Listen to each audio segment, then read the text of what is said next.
Hello stand, स्वागत है आपका जीपी साइंस क्लास में। तो कैसे हैं आप लोग? उम्मीद है कि वाला स्वस्थ और मस्त होंगे और आप अपना प्रिपरेशन स्टार्ट कर चुके होंगे। यानी आज हम देखिए बहुत ही महत्वपूर्ण टॉपिक बात करने वाले हैं। क्लास 12th का चैप्टर फर्स्ट चल रहा था, इसका नाम है इलेक्ट्रोस्टैटिक्स। उसमें हमने बहुत सारी बातें कर लिया है, ठीक है। जिसमें हमने चार्ज देखा, what is charge, what is electric field.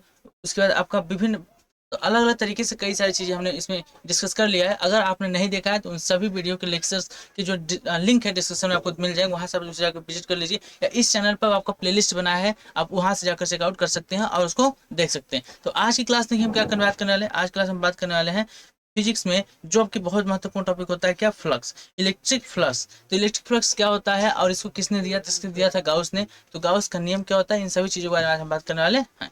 चलिए स्टार्ट करते हैं। तो सबसे पहले देखिए समझते हैं इसमें क्या आएगा। तो सबसे पहले यही समझते हैं कि इलेक्ट्रिक फील्ड, क्योंकि हमारा जो टॉपिक है उसी को स्टार्ट करते हैं। What is electric flux? Electric flux क्या होता है, ये सब चीज़ों के बारे में बात करने वाले हैं। देखिए, अगर यहाँ पे इसके बारे में सबसे पहले बात की जाए तो आपका सबसे पहले देखो इलेक्ट्रिक फील्ड होता क्या है। ये आपका देखिए डिफिनेशन है। आप अगर बोर्ड एग्जाम प्रिपरेशन कर रहे हैं, डेफिनेटली आपको डिफिनेशन लिखना पड़ेगा। तो आप डिफिनेशन लिख सकते हैं, ठीक है। आपको पहले यहाँ पर हम समझा रहे हैं। देखो, आप एक चीज जानते हो क्या? Electric field. तो इलेक्ट्रिक फील्ड देखिए, अगर बात करें किसके, इलेक्ट्रिक जो फील्ड होता है आपका इलेक्ट्रिक फील्ड को आप डिनोट करते हो ई से। और ये आपकी वेक्टर क्वांटिटी होती है, मतलब इसे आप वेक्टर ई से डिनोट करते हो। सेकंड थिंग, अब देखिए एक और यहाँ पर चीज आती है, वो आता है कि आपका एरिया, ठीक है। तो जो एरिया होता है, एरिया को भी आप कहीं भी एक वेक्टर क्वांटिटी होती है, इसको दर्शाते हैं वेक्टर ए से, ठीक है। अब वेक्टर ए और वेक्टर ई, इन दोनों को मिला के बनाता है क्या? Electric flux. अब इलेक्ट्रिक फ्लक्स होता है क्या? तो सबसे पहले सपोज कीजिए यहाँ पर हम क्या लेते हैं, यहाँ पर हम एक इलेक्ट्रिक फील्ड मेजर करते हैं, ओके। यहाँ क्या करते हैं, एक इलेक्ट्रिक फील्ड मेजर करते हैं। देखिए,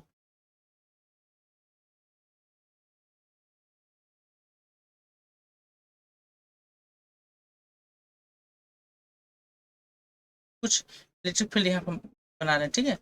अभी आपको यहाँ हर एक चीज़ अच्छे से समझ में आएगा, तो आप बिल्कुल घबराइएगा नहीं, ठीक है। हर एक पॉइंट आपको क्लियर होगा यहाँ पर। चलिए, अब देखिए यहाँ पर क्या होगा। हमने क्या कर दिया, एक इलेक्ट्रिक फील्ड बना दी। ये आपका क्या है, ये यहाँ पर आपका जो बना है एक्चुअल में ये क्या है, ये आपका है इलेक्ट्रिक फील्ड ई, ठीक है। इलेक्ट्रिक फील्ड ई जिसका डायरेक्शन किधर है, डायरेक्शन देखिए यहाँ से इस तरफ है, ठीक है। ये एरो बता रहे हैं इसका डायरेक्शन इस तरफ है। सेकंड थिंग, यहाँ पर हम क्या करते हैं, एक सरफेस लेते हैं। क्या लेते हैं? एक सरफेस। हाँ, सपोज कीजिए आप हमारा सरफेस,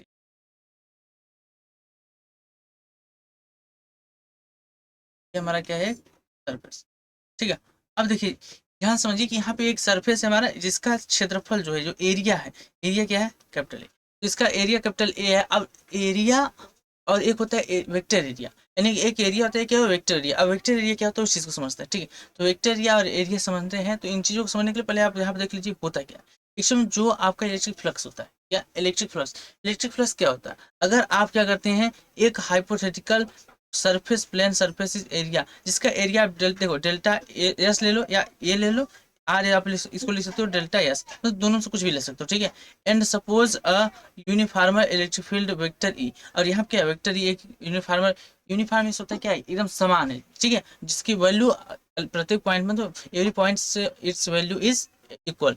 आगे देखिए, exist in the space draw in a line perpendicular to the surface and call one side of it the positive normal of the surface. मतलब इसका आप पॉजिटिव नेगेटिव क्या देखना है। तो देखो, सबसे पहले अगर आपके पास कोई भी सरफेस हो, आपके पास क्या कोई सरफेस, अगर सरफेस सपोज कीजिए यहाँ पर कुछ है मेरे पास, देखिए ये मेरे पास एक पेपर है, ठीक है। एक यहाँ मेरे पास एक पेपर है। अब इस पेपर को आप समझते हैं, हम क्या समझते हैं, area vector. Area vector means देखिए, ये आपका क्या है, एक सरफेस है, ठीक है, प्लेन सरफेस। अब इस प्लेन सरफेस को इस तरह रखते हैं, ठीक है, ऐसा रखते हैं। अब देखिए, इस प्लेन सरफेस के अगर वेक्टर एरिया आप देखेंगे, ये आपका इसका एरिया होगा। लेकिन अगर इसका वेक्टर एरिया देखें, तो वेक्टर एरिया ऑलवेज क्या होता है, परपेंडिकुलर होता है। यानी इस सरफेस के क्या होता है, परपेंडिकुलर। मीन्स अगर आपको देखो, इस सरफेस का आपको वेक्टर एरिया देखना है, देखिए पेन जो है, ये पेन की जो यहाँ पर ये टिप है, ये इसकी क्या डायरेक्शन बताएगी। मतलब इसका जो डायरेक्शन होगा सरफेस एरिया का, वेक्टर क्वांटिटी जो होगा, ये परपेंडिकुलर ऊपर की होगा। अगर इसी चीज को आप ऐसे कर दो, ये परपेंडिकुलर आपकी ओर होगा ऐसे। और अगर इस तरफ हम देखेंगे मेरी तरफ, तो इससे परपेंडिकुलर मेरी तरफ होगा, मतलब ये आपकी तरफ या फिर मेरी तरफ। तो ये क्या होता है, ऑलवेज परपेंडिकुलर होता है किसके, उस सरफेस के। यानी सरफेस एरिया क्या होता है, उसके सरफेस के ऑलवेज क्या होता है, परपेंडिकुलर। तो ये चीज आपको समझना है, ठीक है। तो इसका जो सरफेस एरिया होता है वो समझ में आएगा। आपको डायरेक्शन किधर होता है, डायरेक्शन इसका होता है परपेंडिकुलर। और आपका ये क्या होता है, सरफेस जो क्वांटिटी। अब इन चीजों को हम समझते हैं यहाँ पर। देखिए, एक्चुअल में होता क्या है, तो जो आपका इलेक्ट्रिक फ्लक्स होता है, इलेक्ट्रिक फ्लक्स को डिनोट करते हैं ना, यहाँ पे लिख सकते हैं आप electric flux, represented by phi E, यानी फाई ई के द्वारा क्या करते हैं, इसको रिप्रेजेंट करते हैं। यहाँ पे इसको पढ़ते हैं क्या, फाई। तो आपका जो फाई ई होता है, फाई ई इक्वल टू होता है E vector E dot vector A. यहाँ इसे देखिए, यहाँ पे डॉट है, इसका डॉट प्रोडक्ट आप कर देंगे तो क्या हो जाएगा, phi E equal to E A cos theta, E A cos theta. तो यहाँ से ई ए कास थीटा मीन्स क्या है, यहाँ पर आप एक चीज और कंसिडर कर सकते हैं क्या, कि आपका जो इलेक्ट्रिक फ्लक्स होता है, क्या इलेक्ट्रिक फ्लक्स, ये आपका क्या होता है, इलेक्ट्रिक फ्लक्स आपका होता है। चलिए इस चीज को भी आपको हम यहाँ एक्सप्लेन कर रहे हैं कि इलेक्ट्रिक फ्लक्स क्या होता है। तो देखिए इलेक्ट्रिक फ्लक्स जो होता है, इलेक्ट्रिक फ्लक्स आपका एक होता है क्या, आपका स्केलर क्वांटिटी। अब स्केलर क्वांटिटी क्या होता है, हम इसी बार तो समझते हैं। अब देखिए यहाँ पर है क्या, एक्चुअल में यहाँ पर हमको लेना है एक इलेक्ट्रिक फील्ड जो आपका है ई। इलेक्ट्रिक फील्ड क्या है, ई। एंड ये सरफेस जो आपका है, इस चीज को यहाँ पर थोड़ा सा इसको ऐसा कर देते हैं, ठीक है। अब इस चीज को आप अच्छे से समझ सकते हैं। देखिए एक्चुअल में इसको तो यहाँ पर रखा है, तो एक्चुअल में ये कुछ इस तरीके से, कैसे, इस तरीके से यहाँ पर ये, यहाँ पर इंटर हुआ और ये कुछ यहाँ से निकल रहा है, ठीक है, सभी यहाँ से निकल रहे हैं ऐसे। अब सपोज कीजिए, देखिए आपको क्या लग रहा है, यहाँ से लग रहा है, ऐसा लग रहा है कि पृष्ठ में से निकल रहे हैं, ठीक है। तो ये जो आपका यहाँ पर सरफेस है, ये एक्चुअल में देखिए ये है आपका इलेक्ट्रिक फील्ड। इलेक्ट्रिक फील्ड ऐसे जा रहा है, इलेक्ट्रिक फील्ड ऐसे जा रहा है, इलेक्ट्रिक फील्ड कैसे जा रहा है, इस तरीके से। और ये सरफेस ऐसे रखा है, मतलब ये इसमें से पार होकर जा रहा है, इसमें से क्या हो रहा है, पार होकर जा रहा है। तो इस तरीके से पार होकर जा रहा है, तो इसी बोलते हैं क्या, इलेक्ट्रिक फील्ड। यानी इलेक्ट्रिक प्लस होता क्या, तो इलेक्ट्रिक प्लस होता है जब आप एक किसी इलेक्ट्रिक फ्लक्स इलेक्ट्रिक फील्ड में एक सरफेस रखते हो, तो उस सरफेस से कितनी कितनी इलेक्ट्रिक फोर्स जो लाइंस होती है, इलेक्ट्रिक फोर्स लाइन जितनी निकलती हैं, उन्हीं को क्या बोलते हैं, इलेक्ट्रिक फ्लक्स। तो इलेक्ट्रिक फ्लक्स क्या होता है, इलेक्ट्रिक फ्लक्स मेजरमेंट या फिर बोल सकते हो number of electric force line that cross at the surface, and surface से जो क्रॉस होती है वही क्या होती है, इलेक्ट्रिक फ्लक्स। तो इलेक्ट्रिक फ्लक्स होता है phi E A cos theta. तो यहाँ पर ई ए कास थीटा आपका क्या, इलेक्ट्रिक फ्लक्स। इस चीज को आपको यहाँ पर समझना पड़ेगा, ठीक है। और ये आपका एक सरफेस है। अब यहाँ बात करते हैं कि ये आपका सरफेस है कुछ इस तरीके से। तो इसका अगर आप वेक्टर या डायरेक्शन देखें, तो इसका डायरेक्शन परपेंडिकुलर इधर, डायरेक्शन इधर होगा। मीन्स अगर यहाँ पर देखा जाए तो इसका जो डायरेक्शन है, इसका डायरेक्शन किधर है, देखिए इसका डायरेक्शन इधर है, यानी ई वेक्टर इधर है और इधर है, यानी थीटा की वैल्यू यहाँ पे क्या है, जीरो। तो अगर थीटा की वैल्यू अलग अलग हो सकती है, सपोज कि इसको हम क्या करें, थोड़ा सा मूव कर दें, थोड़ा सा रोटेट कर दें, तो ये होता है मूव हो जाएगा, तो इसके एंगल क्या होता है, बदल जाएंगे, तो एंगल चेंज हो जाएगा। बट यहाँ पर बात करें तो एंगल कितना है, जीरो। तो ये आपको यहाँ पर समझना पड़ेगा, ठीक है। अब समझ आएगा आपको क्या होता है इलेक्ट्रिक फ्लक्स। तो इलेक्ट्रिक फ्लक्स क्या होता है, इलेक्ट्रिक फील्ड में जब किसी आप सरफेस को रखते हो, तो उन दोनों के जो आपके क्वांटिटीज होती हैं, उनका होता है डॉट प्रोडक्ट, यानी ई डॉट ए, ठीक है। या इसको लिख सकते हैं फाइव ई ए कास्ट। अब दूसरी चीज समझते हैं कि यहाँ पर आपका जो ये ई है, ये क्या है, तो याद रखिए जो आपका फ्लक्स होता है phi E means electric flux, electric flux is a scalar quantity, scalar quantity means ये आपकी क्या है, एक स्केलर क्वांटिटी। ये भी आपसे क्वेश्चन पूछा सकता है कि ये कौन सी क्वांटिटी, तो आपका होगा स्केलर क्वांटिटी। सेकेंड थिंग आती है, देखिए अब यहाँ पर हमने इसके फार्मूला को देख लिया, तो फार्मूला देखने में हम इसके यूनिट को देखेंगे, क्या देखेंगे, यूनिट। तो अगर इसकी यूनिट को देखेंगे, तो यहाँ पर यूनिट देखते हैं हम इसको, ठीक है। तो अगर हम बात करते हैं कि इसका यूनिट का, तो यूनिट देखिए यहाँ पर फार्मूला क्या है, फार्मूला आपका है phi E equal to E A कास।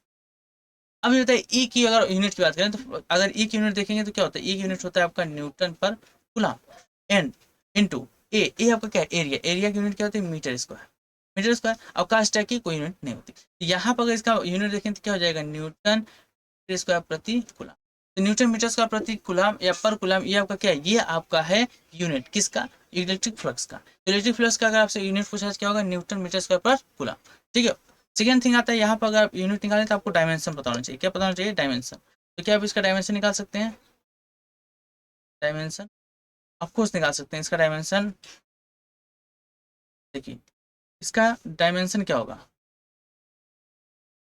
अगर डायमेंशन निकालें तो आपको, अगर किसी भी क्वांटिटी का आपको डायमेंशन निकाला, आपको दो चीज पता होना चाहिए, क्या, फर्स्ट थिंग इज फोर्स।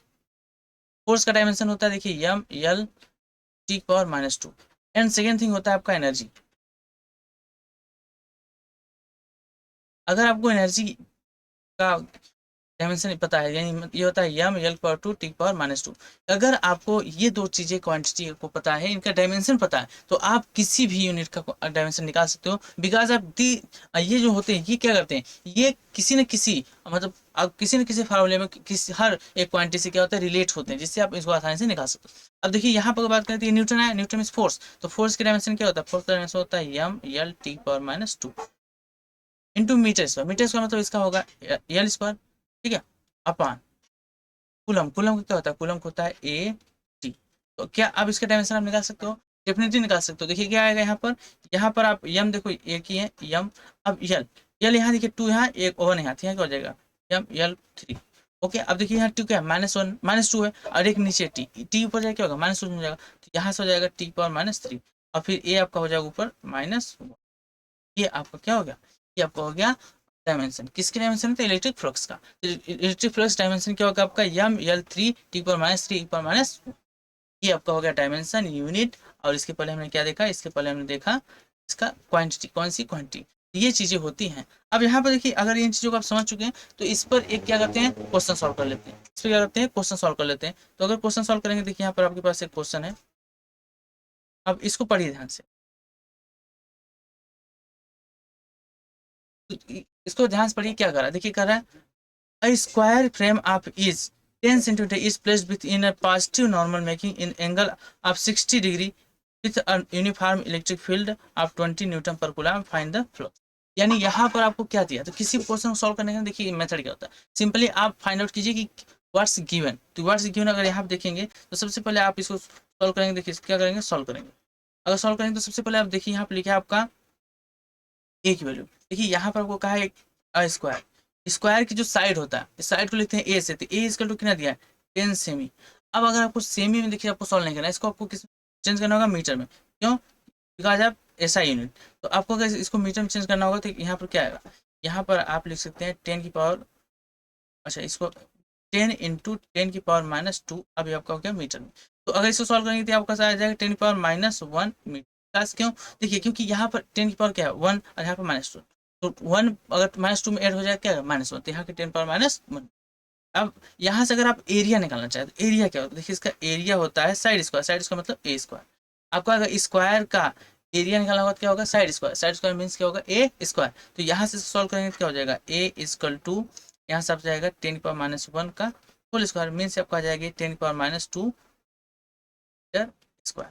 ये आपको क्या निकल गया, यहाँ से निकल गया आपका एरिया। एंड सेकेंड थिंग यहाँ देखिए आपको दिया है, क्या दिया है इलेक्ट्रिक फील्ड, इलेक्ट्रिक फील्ड में से ई आपको दिया कितना 20 न्यूटन पर कूलम, 20 न्यूटन पर कूलम। यहाँ पर आपको एरिया दिया था, गिवन था। अब एरिया और आपके पास क्या इलेक्ट्रिक फील्ड दोनों, तो क्या आप यहाँ से क्या निकाल सकते हो फ्लक्स निकाल सकते हो। फ्लक्स निकालने के लिए क्या करना होगा आपको यहाँ पर, तो अगर आप इसको फ्लक्स निकालना चाहते हो तो क्या करना होगा आपको यहाँ पर पाई ई इजकल टू होगा ई ए कास थीटा। देखिए यहाँ आपको थीटा की वैल्यू दिया गिवन है कितना 16, कितना दिया 60। तो आपको सभी वैल्यू एक बार निकाल लेना है, उसके बाद फिर पुट इन कर देना है फार्मूले में। तो यहाँ से आप करेंगे तो क्या होगा फाइव ई इजकल टू ई, ई की वैल्यू है 20 इंटू ए की वैल्यू कितना है, ए की वैल्यू है आपका 10 पावर माइनस टू, 10 की power minus two into cos 60, cos 60। अब कास 60 वैल्यू कितना होती है 1/2, और 1/2 सॉल्व करेंगे इसको क्या होगा phi E equal to 20 into 10 की पावर माइनस टू इंटू ये आपका आ जाएगा 1/2। अब इसको सॉल्व करेंगे तो सॉल्व करेंगे क्या होगा 2 1 2 2 10 20।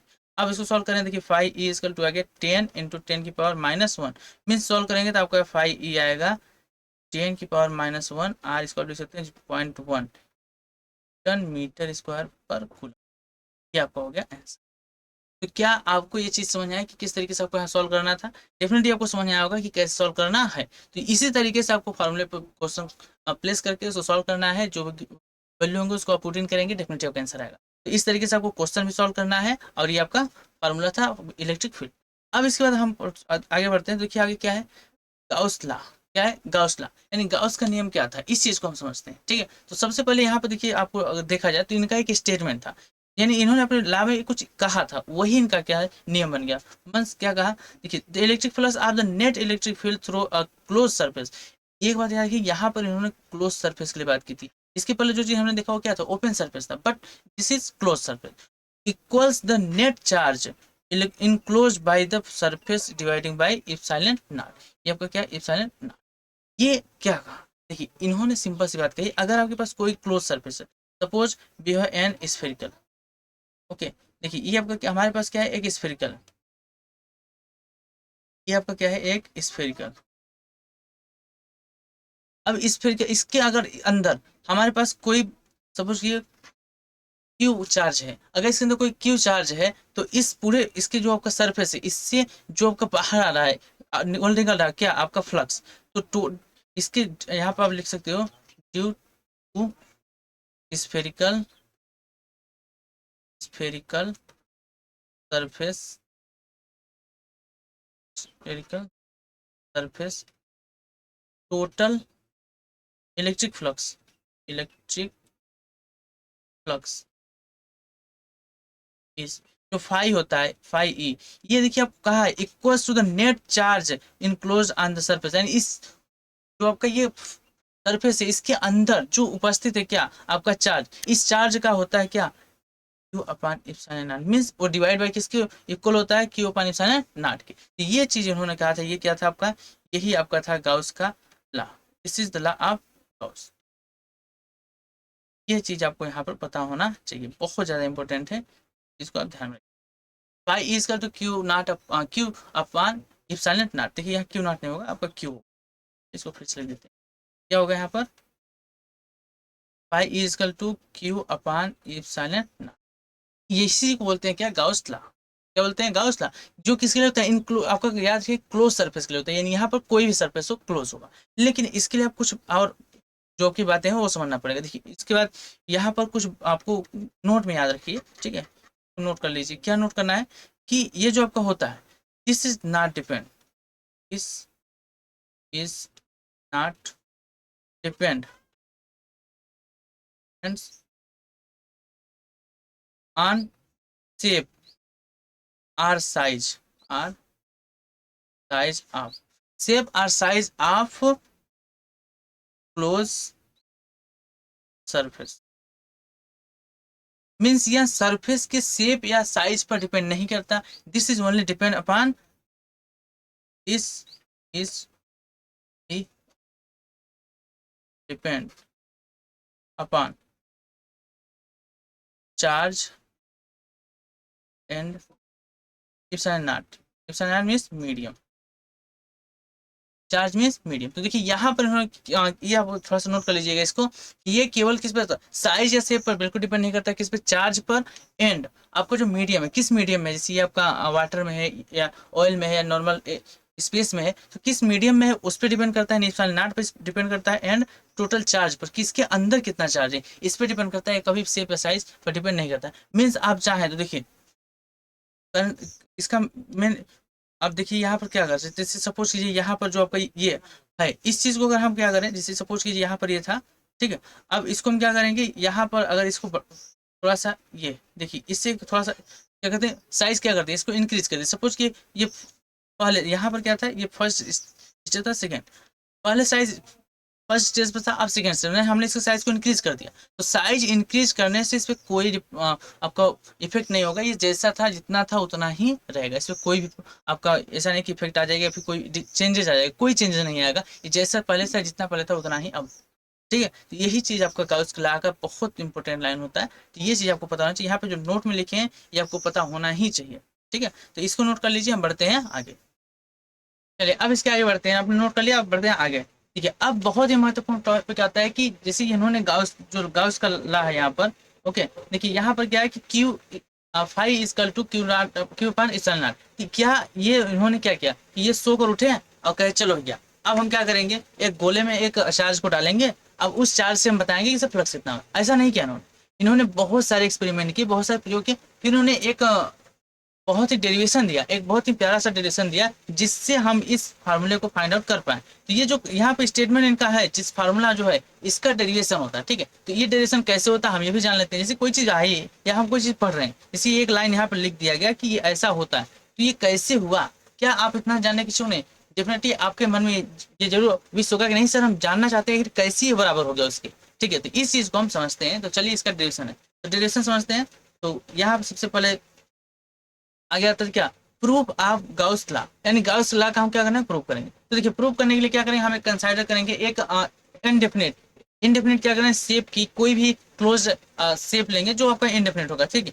अब यहाँ पर चलिए इसको विदाउट किसी भी ना तो हम क्या लेंगे स्फेरिकल लेंगे, ना तो आप क्या लेंगे क्यूबॉइड लेंगे, ना क्यूब लेंगे, ठीक है। तो यहाँ पर हम एक अनडेफिनेट लेंगे, अनडेफिनेट तो आप ऐसे पेन उठाएं और यहाँ पर ऐसे ड्रा करते हैं, ठीक है।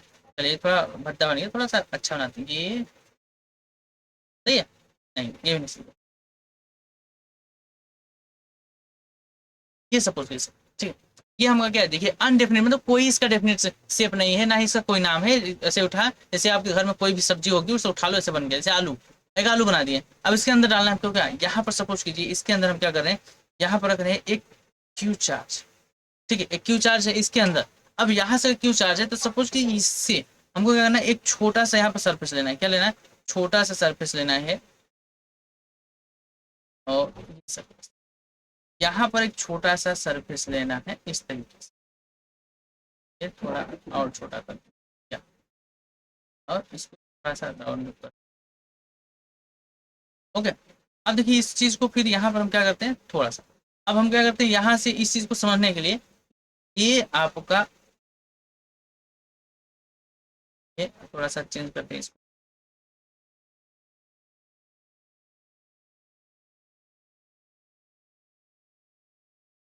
अब इन चीजों को आप समझेंगे, एक एक पॉइंट समझ आता है, ठीक है। तो अब अपनी मतलब एकदम आराम से सुनिए बातों को, ठीक है, घबराइए नहीं कि क्या चीजें आ रही क्या नहीं। देखिए यहाँ से इस चार्ज से सपोज कीजिए ये आपका एक सरफेस है, क्या है आपका एक सरफेस है, जो इसका अगर एरिया देखा जाए तो ये आपका सरफेस है डी ए। इसका एरिया कितना है, डी ए, छोटा सा सरफेस लिया हम, उस पूरे में नहीं, एक छोटा सरफेस लें डी ए।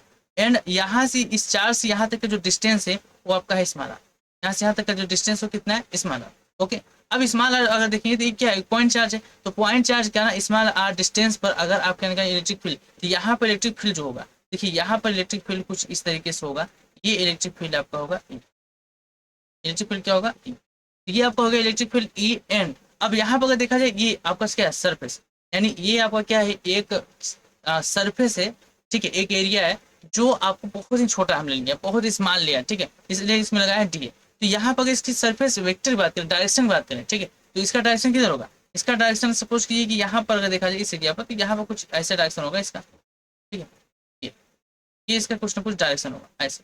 तो ये आपका जो डायरेक्शन है यहाँ पर, ये डायरेक्शन हम सपोज करते हैं कि आपका है टी। अब इनके बीच कुछ एंगल है, इस एंगल को नाम दे देते हैं क्या, इस एंगल को नाम देते हैं अल्फा या फिर थीटा बोल सकते हो, कोई दिक्कत नहीं, ठीक है। इस एंगल का हमने नाम क्या दे दिया, थीटा। अब देखिए ये आपका क्या है, ये आपका जो यहाँ पर एंगल है, और यहाँ पर दो चीजें आपको बहुत इंपॉर्टेंट वो बता रहे हैं, ठीक है। सपोज ये आपका जो फर्स्ट थिंग है ये आपका है अल्फा, तो यहाँ पर जो आपका अल्फा है इसको बोलते हैं क्या, एंगल। ये आपका याद रखिए 2D में होता है, किसमें होता है, 2D। और यहाँ देखिए ये एक सरफेस, ये एक पूरा क्या है, एक सरफेस है ही नहीं, ये सरफेस के कारण यहाँ पर कुछ ना कुछ एंगल बन रहा है, और इसको लिखते हैं ओमेगा से, इसे लिखते हैं ओमेगा से। और जो आपका ओमेगा है इसको बोलते हैं सोलिड एंगल, क्या बोलते हैं, सोलिड। तो आपको एंगल और सोलिड पता है या नहीं, कमेंट में जरूर बताइए पता है कि नहीं। अगर आपको पता है तो ठीक है, नहीं पता है तो इस पर एक स्पेशल वीडियो बनेगा जो आपके लिए बहुत इंपॉर्टेंट होगा, और ये आपको जानना बहुत जरूरी है, ठीक है। अगर आपको नहीं पता तो कमेंट में जरूर बताइएगा कि सर इस पर एक वीडियो बना दीजिए, इसको हमको पता नहीं, इसको एक्सप्लेन कर दीजिए, डेफिनेटली आपका इस पर वीडियो आएगा। हालांकि आपको यहाँ पर बता देते कि ये 3D में होता है, एक होता है 2D में। सपोज की जैसे आपने क्या किया, दो लाइन लिया, ठीक है, दो लाइन लिया, सब यहाँ पर आपको कुछ समझा रहा है, ठीक है। देखिए अगर बात करें अल्फा एंगल की, तो इनको थोड़ा सा हम समझते हैं, यहाँ पर हम पहले समझते हैं एंगल को, एंगल। अगर एंगल की बात करें, देखिए एंगल क्या होता है, सपोज ये आपने यहाँ पे क्या लिया, टू लाइन लिया, टू लाइन मीन से एक ये लाइन हो गया, सेकेंड ये लाइन। अब ये दो लाइन हो गए, अब इन दोनों के बीच अगर आप देखें तो यहाँ पे क्या हो रहा है, कुछ ना कुछ यहाँ पर आ रहा है, तो इसको बोलते हैं थीटा। और ये क्या होता है आपका, ये आपका होता है एंगल, क्या होता है, एंगल। बट अगर यहाँ पर हम क्या करें, जैसे आप कौन समझते हो, कौन शंकु, यानी जो आपने कुल्फी खाया, कुल्फी जो आइसक्रीम खाते हो आप, आइसक्रीम वाली कुल्फी, या फिर वो जो कैप होती है किसकी, आप जब बर्थडे के दिन आपका कैप पहनते हो ना, जोकर वाली बर्थडे, उसमें देखो ध्यान से होता है कैसे, वो सिंपल मतलब कुछ इस तरीके से होता है। हाँ ये अभी आपको यहाँ पर समझाते हैं, देखिए ये ये आपका एक सरफेस था, इसको हम बना दिए कोन, आप बना देंगे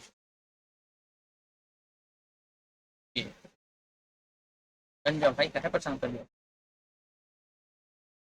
देखिए अब ध्यान से समझिए, ये क्या बन गया, ये हमारा बन गया कोण। तो कोण बन गया, तो देखो इस पूरे यहाँ पर अगर देखा जाए तो ये थोड़ा सा अब देखिए क्या है, ये आपका क्या है, एक पृष्ठ है कि नहीं, एक सरफेस है, एक सरफेस। अब इस पूरे सरफेस का अगर यहाँ पर देखा जाए, यहाँ पर तो यहाँ पर कुछ ना कुछ एंगल बनेगा। अब बताइए ये एंगल 2D में होगा 3D में, ये एंगल देखिए चारों तरफ से है, चारों तरफ से कि नहीं, इसका मतलब यहाँ पर 3D में एंगल बनेगा। तो जो इसके कारण जो एंगल यहाँ बन रहा है, इसके कारण जो यहाँ पर एंगल बन रहा है, वो एंगल होता है सॉलिड एंगल। क्या होता है, सॉलिड एंगल। यानी यहाँ पर अगर बात करें इसकी, तो ये आपका कुछ इस तरीके से होगा, देखिए हाँ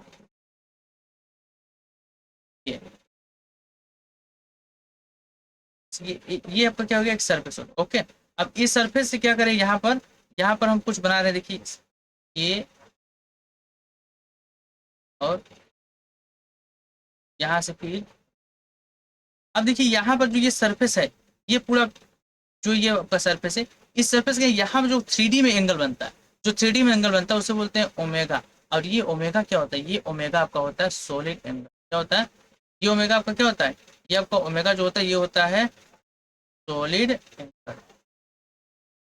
क्या होता है, सॉलिड एंगल। अब इस सॉलिड एंगल अगर बात करें, तो यहाँ पर सॉलिड एंगल जो होता है ये ओमेगा, तो ओमेगा। अब यहाँ पर इसका देखा जाए तो ये जो आपका होता है एंगल, यहाँ पर आपका जो ओमेगा आता है, ये ओमेगा इक्वल टू होता है किसके, देखिए ए अपान आर स्क्वायर। आर क्या है, देखिए यहाँ से यहाँ तक की जो डिस्टेंस ये आपकी हो गई आर, और ये आपका इसका सरफेस एरिया होगा क्या, ए। तो ए अपान आर स्क्वायर होता है, ठीक है। और ये अगर यहाँ पर आप डायरेक्शन बात करें, तो अगर डायरेक्शन बात करते हैं तो ये होता है ए कास अल्फा। क्या होता है, A cos alpha upon R square. ये आपका क्या होता है, यहाँ पर आपका होता है ये सॉलिड एंगल। तो इसको आपको याद रखना है, ये क्या आपका सॉलिड एंगल। तो ओमेगा इक्वल टू क्या होता है, ओमेगा इक्वल टू होता है A cos alpha upon R square. तो ये एंगल आपको पता होना चाहिए, ठीक है। चलिए अब बढ़ते हैं हम आगे। अब फिर वापस अपनी बात पे आते हैं। तो यहाँ पर देखिए ओमेगा एंगल बन रहा है इस सरफेस का, और यहाँ पर ये ई है और ये टी। तो अब हम क्या करते हैं, यहाँ पर हम लगाते हैं क्या, सिंपल से लगाते हैं, एक ला लगाते हैं। कौन सा ला, आपका गाउस। देखिए गाउस का तो हमको प्रूव करना है, तो हम क्या करें, यहाँ पर लगाएंगे आपका सिंपल से इलेक्ट्रिक फील्ड। अगर बात करें इसके कारण, यहाँ पर इस छोटे सरफेस का जो आपका इलेक्ट्रिक फील्ड होगा, इस डी ए के कारण, इस डी ए का जो इलेक्ट्रिक फील्ड होगा क्या होगा, तो इलेक्ट्रिक फ्लक्स जो आपका यहाँ पर होगा, तो इलेक्ट्रिक फ्लक्स यानी फाई ई इक्वल टू क्या होगा, E into D into D. अब ई इंटू डी है, तो देखिए यहाँ पर जो अगर सरफेस क्या है डी है, मीन्स ये जो फाई होगा ये भी बहुत कम होगा, एन डी होगा। तो हम क्या करते हैं, अगर इनका समाकलन कर दें, यानी इंटीग्रेशन कर दें, क्या कर दें, इंटीग्रेशन। अगर इसका हम दोनों का इंटीग्रेशन कर दें, तो देखिए इंटीग्रेशन करेंगे तो ये एरिया है जो छोटा सा हमने लिया था, एकदम छोटा था, ये पूरा एरिया निकल, ये क्या होगा, ये पूरा एरिया निकल जाएगा। तो अगर हम पूरा एरिया निकाल देंगे यहाँ से इंटीग्रेशन करके, तब क्या है, ठीक है। अगर इसका इंटीग्रेशन करके हम पूरा सरफेस निकालते हैं, तो यहाँ से क्या मिलेगा, तो देखिए अगर इंटीग्रेशन करेंगे तो ये क्या होगा, ये आपका होगा डी फाई का इंटीग्रेशन करेंगे तो आपका आ जाता है फाई इक्वल टू, यहाँ से आपका हो जाएगा ई इंटीग्रेशन डी। अच्छा इसको थोड़ा सा एक स्टेप और पीछे चले जाते हैं, ठीक। अब हम क्या करते हैं, यहाँ पर एक चीज आप ये होता है, ये आपका है, तो यहाँ से अगर ई की वैल्यू निकाला से पूछा जाए कि what is E value of E, तो आप जानते हो एक पॉइंट चार्ज के कारण अगर आर डिस्टेंस पर आप किसी भी इलेक्ट्रिक फील्ड को निकालोगे, तो यहाँ जो आपका इलेक्ट्रिक फील्ड आता है, इलेक्ट्रिक फील्ड कितना होता है, तो ई इक्वल टू होगा 1/4 pi epsilon naught into Q upon R square. क्या आप ये वाला नहीं निकाले हो, क्या आप इसको निकाले हो, नहीं निकाल चुके हो, डेफिनेटली आप इसे निकाल चुके हो। अगर आपने पिछले लेक्चर देखा हो तो आप हम इसको प्रूव भी किए हैं, ठीक है। तो आप अगर नहीं देखे तो जाकर देख लीजिए, क्योंकि ये पॉइंट इंपॉर्टेंट आपको बोर्ड एग्जाम में पूछे जाते हैं, और साथ ही नीट एग्जाम की अगर प्रिपरेशन करें तो उसके लिए भी आप पूछा जाता है। अब देखिए अगर ई की वैल्यू यहाँ पर पुट इन करें, ई की वैल्यू पुट इन करने पर यहाँ पर क्या होगा, ई की वैल्यू अगर आप इधर पुट इन करते हैं तो यहाँ पर आएगा integration 1/4 pi epsilon naught into Q upon R square, और यहाँ पर हो जाएगा डी ए।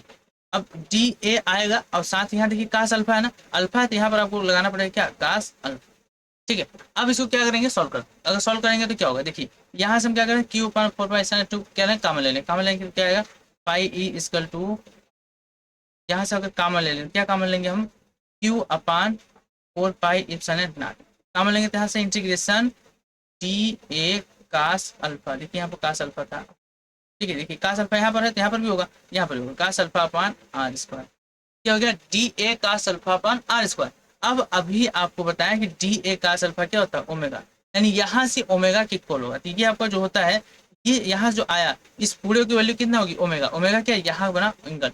बट अब ये बताइए आप कि ये जो आपका है सरफेस एरिया, तो ये एरिया बहुत सारा है, छोटा सा, छोटा से मीन्स यहाँ पे जो आपको ओमेगा बनेगा ये बहुत छोटा बनेगा। इसको ओमेगा ना कह के हम क्या कर देंगे डी ओमेगा कर देंगे, क्या कर देंगे इसको ओमेगा ना कहकर हम डी ओमेगा कर देंगे। डी ओमेगा कहेंगे तो क्या होगा यहाँ से आपका ये आ जाएगा डी ओमेगा और ये आपकी थी डी ओमेगा। अब इसको डी ओमेगा आप लिखें तो यहाँ से क्या होगा ये आपका हो जाएगा phi E equal to Q upon 4 pi epsilon naught into T समाकलन डी ओमेगा। यानी इस पूरे की वैल्यू क्या है, इस पूरे की वैल्यू याद रखिए यहाँ पे लिख सकते हैं आपकी D omega equal to T A cos alpha upon R square. ठीक है, तो यहाँ से आप लिख सकते हो क्या डी ओमेगा। अगर आपने डी ओमेगा यहाँ लिखा है तो देखिए आप क्या कर सकते हैं यहाँ से, यानी आपने यहाँ पर क्या किया है लिखा है phi E equal to Q upon 4 pi epsilon naught into यहाँ से आपका आया है क्या डी ओमेगा। ओके, अब डी ओमेगा की बात अगर आती है तो अब डी ओमेगा का आप इंटीग्रेशन करते हो तो क्या आएगा, तो डी ओमेगा का आपको क्या करना है इंटीग्रेशन करना है। तो इसको समझते हैं वहीं फिर से आते हैं वापस। देखिए यहाँ पर अगर हम देखा जाए तो एक छोटे से पॉइंट पर क्या हुआ है यहाँ ओमेगा एंगल बनना है जो कि 3D में यानी सोलिड एंगल। ये होता है अगर ये आपका तेरा मतलब चारों तरफ से इसको बना दे गोला से बना दे बंद करते हैं, एक ऐसा क्लोज अगर इसको बनाना होगा तो क्या होगा, तो अगर यहाँ पर क्लोज बनाना होगा इसको तो यहाँ पर एंगल की बात करते हैं। तो आप पहले आते हैं हम एंगल में, एंगल में अगर आएंगे तो देखिए आपसे यहाँ पर कुछ बात पूछ रहे बताइए।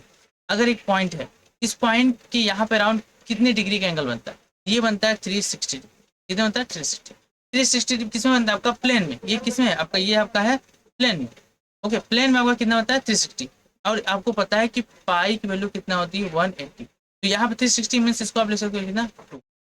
सेम अगर यहाँ पर 3D में देखें, किसमें 3D में, अगर 3D में देखें देखिए यहाँ पर क्या होगा, अगर एक पॉइंट हम लें, एक पॉइंट लें, अब इसके अराउंड अगर देखें तो यहाँ पर जो टोटल एंगल बनता है ये बनता है 720।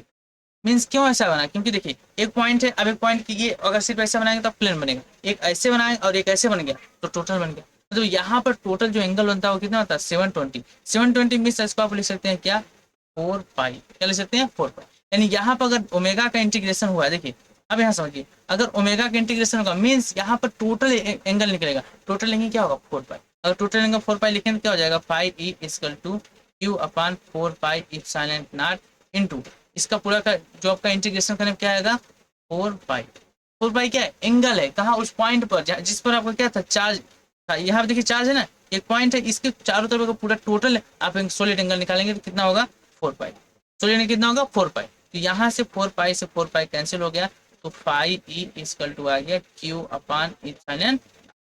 ये आपके लिए क्या बेहद जरूरी डेरिवेशन था, बहुत इंपॉर्टेंट था। तो क्या आपको सिंपल सा डेरिवेशन समझ में आया कैसे करना था, एक बार फिर से पूरा एक बार रिवीजन कर लीजिए। देखिए हमने क्या किया एक इंडेफिनिट शेप की क्या क्लोज सरफेस लिया, इसके अंदर इनक्लोज क्या किया एक चार्ज रखा, इस चार्ज से हमने यहाँ पर सरफेस के बीच देखा कि r डिस्टेंस है, इस पर इलेक्ट्रिक फील्ड देखा, इलेक्ट्रिक फील्ड हो गया E equal to 1.4 pi sin Q upon r square. फिर इसको हमने जब सॉल्व किया तो यहाँ पे एक छोटा सा क्या लिया डी ए सरफेस लिया। अब इसका जब वेक्टर देखा है डायरेक्शन देखा तो डायरेक्शन आपका इधर, ठीक है। अब इन दोनों के बीच एंगल बना था अल्फा, तो अब इन चीजों को हमने सॉल्व किया देखिए एक्चुअल जो आपका फाई आता है क्या आता है 5 ई इक्वल टू होता है ई ए कास थीटा। अब यहाँ पे ये कास थीटा के स्थान पे आपको क्या था, अब ये कास यहाँ स्थान पे क्या था आपका देखिए थीटा के स्थान पे अल्फा लिखा, इसको आप क्या लिख सकते हैं अल्फा। तो ये अल्फा हमने लिखा, फिर इसको सॉल्व किया, सॉल्व करने पर फाइनल रिजल्ट क्या आया, फाइनल रिजल्ट हमारा आया यहाँ से Q upon epsilon naught 5 equal to. अब क्या बताइए आपने गाउस की लॉ में क्या था, गाउस का लॉ था 5 E equal to Q upon epsilon naught. तो क्या आपने फाइनल रिजल्ट में उसी चीज को ला दिया, तो इस तरीके से उन्होंने सॉल्व किया था। ऐसे नहीं कि 100 उठे बोले आज तो भैया हम देंगे, उन्होंने दे दिया, एक नियम दे दिया, उन्होंने कर दिया कि ऐसा है कि क्लोज है और उससे हम एक चार्ज को अगर रख दें तो उससे निकलना फ्लक्स क्या हो जाएगा उसके 1/8 के बराबर हो जाएगा। बट इस नॉट्स मतलब ऐसे उन्होंने इमेजिन नहीं किया था, इसको उन्होंने प्रूव किया था, एक्सपेरिमेंट किया था, फिर प्रूव किया, तब इन चीजों को बता। ठीक है, तो चलिए आज की क्लास यहीं तक रखते हैं। तो जितना पढ़ा है इसको रिवाइज कर लीजिएगा। आपको यहाँ पर हमने आपको क्वेश्चन भी एक दो क्वेश्चन भी प्रैक्टिस करा दिए, तो जितना चीज़ें आपको आज पढ़ाए हैं इसको अच्छे से रिवाइज कीजिए। पीछे की चीज़ें अगर आपने नहीं देखा तो उनको देखकर उनको कंप्लीट कर लीजिए, क्योंकि यहाँ पर आपका पूरा कोर्स कंप्लीट कराया जाएगा। बस आप चैनल पर अगर पढ़िए तो चैनल को सब्सक्राइब कर लीजिए। आपका पूरा बोर्ड एग्जाम्स पहले पूरा सिलेबस कंप्लीट कराने के बाद कई बार रिवीजन करा दिया जाएगा और कई वन शॉट हो जाएंगे और बहुत सारे प्रैक्टिस क्वेश्चन भी हो जाए।